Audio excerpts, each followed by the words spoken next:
YouTube! What's up, man? Hey, listen, I'm gonna tell y'all a story, and I hope it gets me some watch hours, right? But,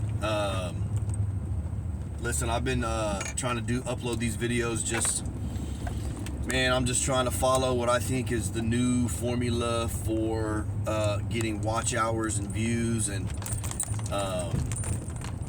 just based on watching videos that are being pushed into my feed, I'm just trying to talk about the normal stuff and that I've got going on, and not really kind of over edit the video and not try to make some fancy schmancy deal, because they're saying that these creators that are suddenly blowing up on their channels, getting 4,000, 5,000 plus views per video, easy, like average, but then some of them are getting hundreds of thousands.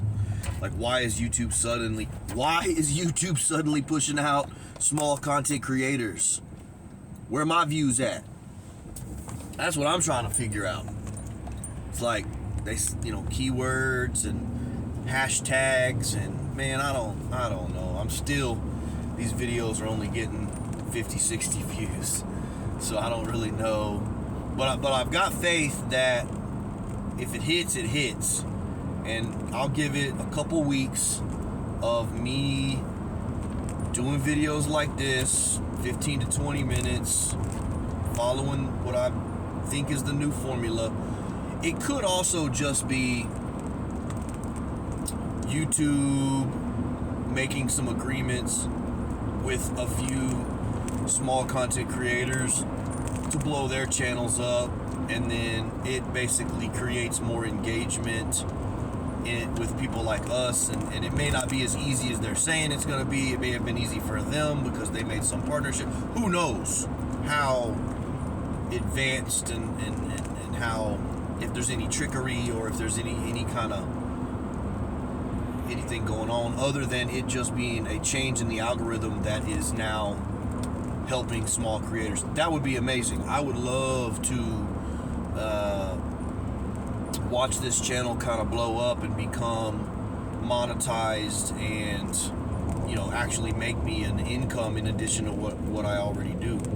And that's one of the subjects on this video that I'm going to talk about is the things that I do. I've done that a couple times, but so far I've talked about concession trailers and food trailers and coffee trailers, and hopefully anybody watching this, if you got any kind of, if you like anything that I'm doing or saying, go look at my previous videos, because those are all nice and edited, and I put music with them, and you can see my projects come to life, and I think that is good content, right? Good quality content. That some of those videos have 50, 60,000 views, 17,000, 20,000, so it's like, that's the big question mark, is like, why do I have, 7 or 8 videos that have 10,000 plus views, but then I've got 4 or 5 videos that have 2, 3, 4,000 views, and then a bunch of videos that won't even break 100. I don't know yet what the difference is between what I did on those videos, whether it be the titling or the keywording. I'm pretty sure, because I copy paste basically like an ad copy, the same thing into each video, which I'm not doing on these videos, because I'm trying to follow that kind of same strategy as some of these small creators, where they say don't just keyword it with some basic stuff about what you're doing in life and subscribe and this and that, basic simple hashtags. I don't know, man. I'm just kind of playing with it, seeing what works. But I wanted to talk about something that I haven't really talked about yet on here in any of my videos. That way, if any of these videos end up sticking and people end up watching, and I do end up growing the channel and there are views happening, at least people will sort of get to know who I am, even if it's just a few people, whatever. What am I doing? I'm just driving.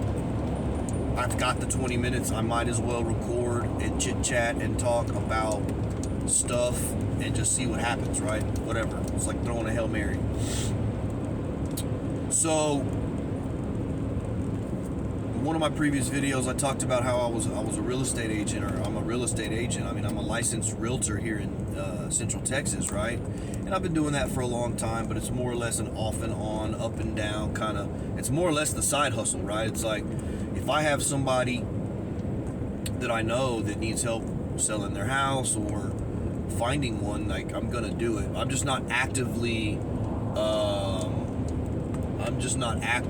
like marketing to get more real estate business, if that makes sense. I'm so busy on a daily basis with what I'm doing that I just,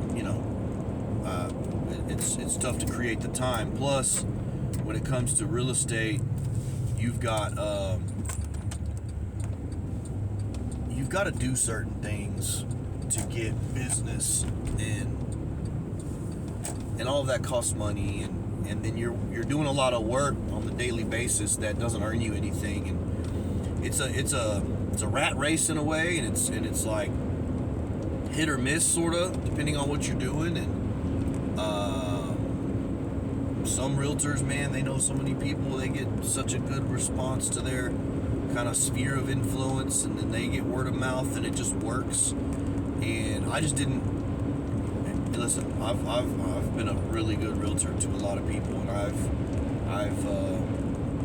got the knowledge down, and I'm really good at it. But like, so sometimes it just doesn't stick. It's not the thing that's that's like gonna be what you do. So it's a side hustle. Now, it's been useful because I've had other needs for my real estate knowledge and the access to the MLS and those types of things. Anyway, real estate, boom. Okay, got into building trailers. I explained on the last video how that happened, where I kind of accidentally got into building trailers. I was just always good with tools, good with my hands, creative. Got that from my dad. Had a concession trailer that I built out, got it going, started selling food, and then it kind of wasn't working out. Decided to sell it, sold it, tripled my money on it. Got another RV, gutted it, kitchen, sold. Did it again, sold. And then here we are, 65 or 67 trailers later, and that's kind of been my main source of income for the last 6 or 7 years, okay? All right, separate from all that, I have a big project going on the side that's been growing and going and kind of becoming reality slowly but surely over the last couple years. All right, so my son's 14. He plays baseball. He's really good, and we are part of an organization called Phenom. Phenom is a nationwide brand, and our organization is the Syntex, right? So Phenom Syntex, and the big boss Buck, our head coach, and I have become friends, and over the 5 or 6 seasons Braden's been playing for him, we've done a lot of talking about things in business and visions, and the whole plan is to end up with our own complex 4, 5, 6 baseball fields with indoor space for batting cages and multi-sport access and those kinds of things. So I've been putting together basically a massive business plan with all sorts of information and details, now going on 2 years, and we had some land. We got the owner to say yes. There's some impervious cover issues with developing it and then resale down the road, and investors getting a little bit fearful with that red tape.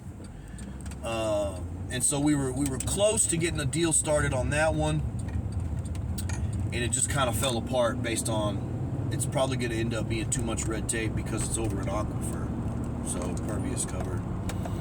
And so the investors were kind of like, well, what if it fails and 5 years from now we've got to sell, and we can't sell to developers because developers can't develop more than 20% of it because of the red tape, impervious cover, aquifer. So that became something that turned the investors off. So I started looking at like land for sale and acres, and we're gonna put together a couple different pieces of property and pitch them to the investors and say, hey, look, we can go and build these fields over here. Let's go buy these 20 acres over here and put it together. So we start sort of changing directions towards that.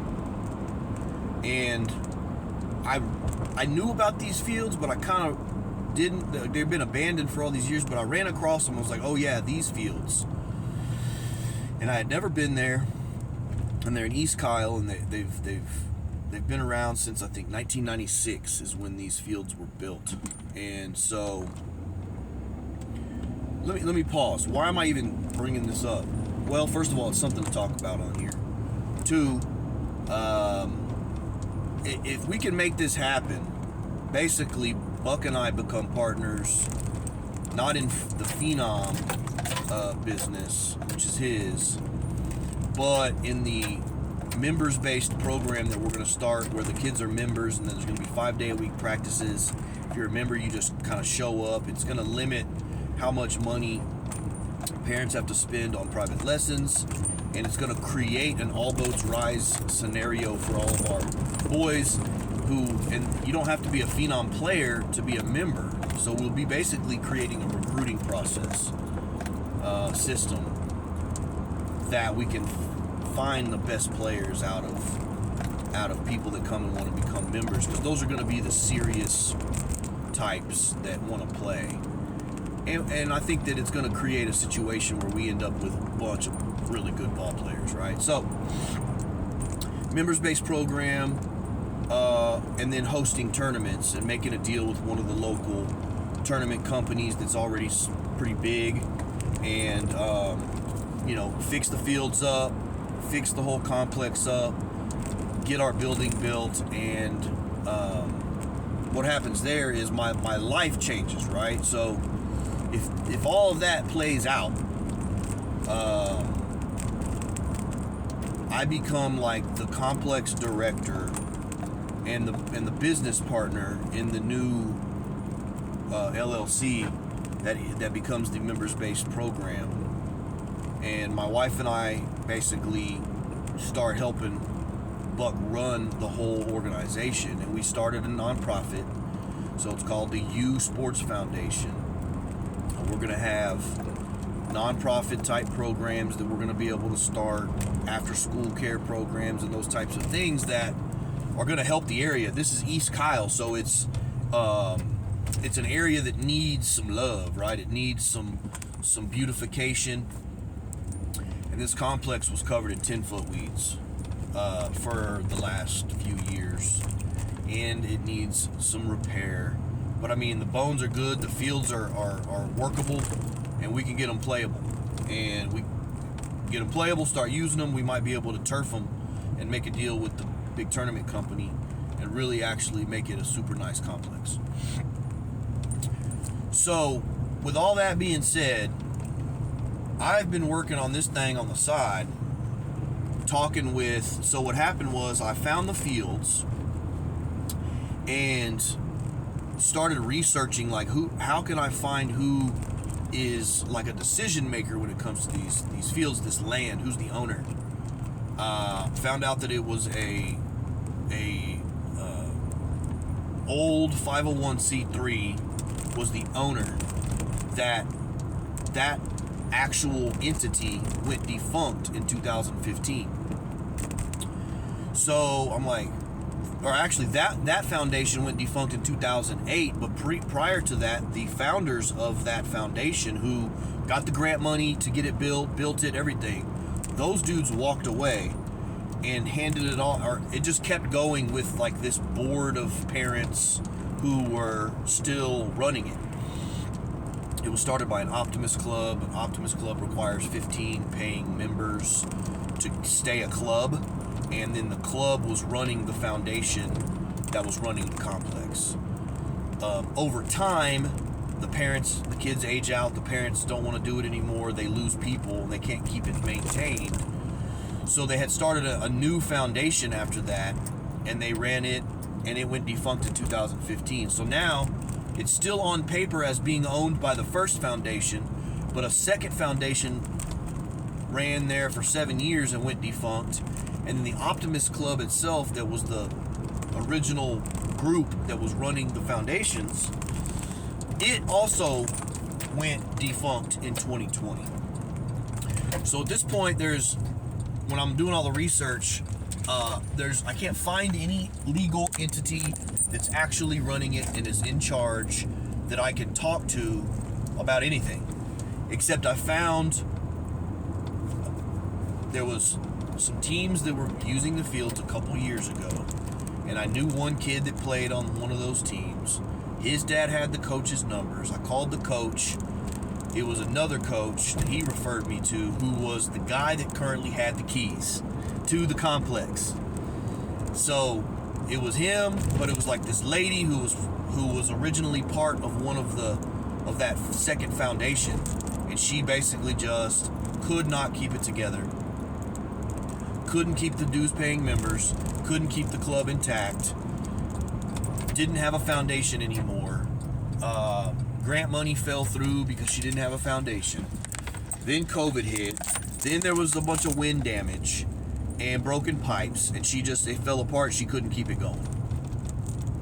But I get a hold of this lady, and sure enough, she tries to lease me the complex, right? So she tries to lease me the complex that is abandoned, overgrown, and needs a ton of repairs. And she offers me a lease and says, hey, you can basically invest your money into it, and we'll wait, and it'll be $1,000 a month, which is really actually a really good rental rate for an entire complex. But it needs all this work. It needs probably $50,000 worth of work. So,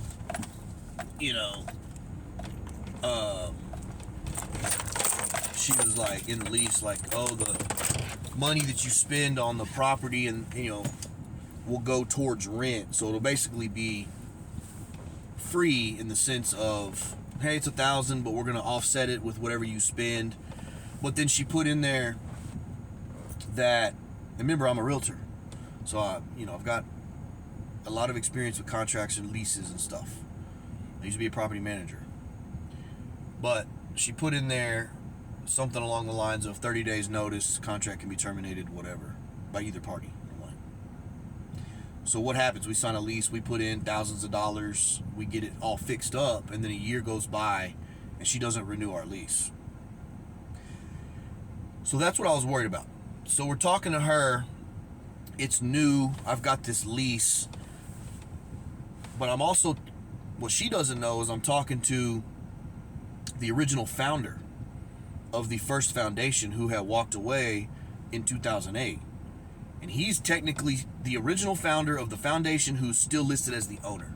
So he's actually got some level of power, even though he hasn't been involved with it since 2008. He offers to set up a meeting because he knows the Hays County Commissioner. He offers to set up a meeting over there. We go and have this meeting. I didn't know who was all going to be there.